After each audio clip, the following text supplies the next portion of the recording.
Skutelis ir studijā. Kur grūst metalurgu?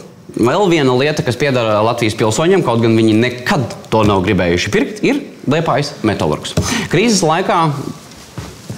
laikā šie paņēma milzīgu kredītu un nopirka modernāko elektrokrāsni mūsu platuma grādos. Siltāk palika, tādā ziņā forši.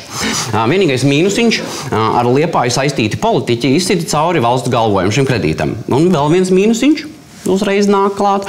Metalurģijas nozare pasaulē šļūk uz leju, un metalurgs nespēja atmaksāt naudiņu Itāļu bankai. Tad nu valstī nācās samaksāt. Godfather, I don't know what to do. I don't know what to do. You can act like a man! What's the matter with you? Tad maksāt nespējīgo kompāniju pārdeva dīvainiem ukraiņiem, kas atkal dīt naudu no valdības. Sausais atlikums valsts ieguldīja metalurgā 74 miljonus eiro un pagaidām ir atguvusi 2. Starp citu, tas ir mazāk nekā nopelnīja ģeniālās pārdošanas konsultants Prudentie. Vēl 1 miljonu dabūja maksāt nespējas administrators. Ko tālāk darīt ar metalurgu, kurš tagad atkal grimst? Mēs, lai noskaidrotu atbildi uz šo jautājumu, uzvanījām Repšas kungam, kurš, starp citu, parakstīja slaveno galvojumu. Ļoti ceru, ka ar šo sarunu mums veiksies nedaudz labāk. Sveiki!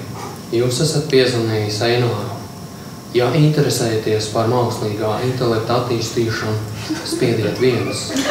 Ja zvanāt saistībā ar Marsa ekspedīciju, spiediet 2. Repšas kungs.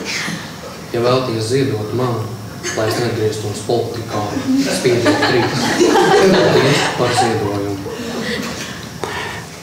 Es saprotu, ka mēs trāpījām uz automātisku atbildētāju, bet mums vēl ir jautājumi, kurus apskatīt.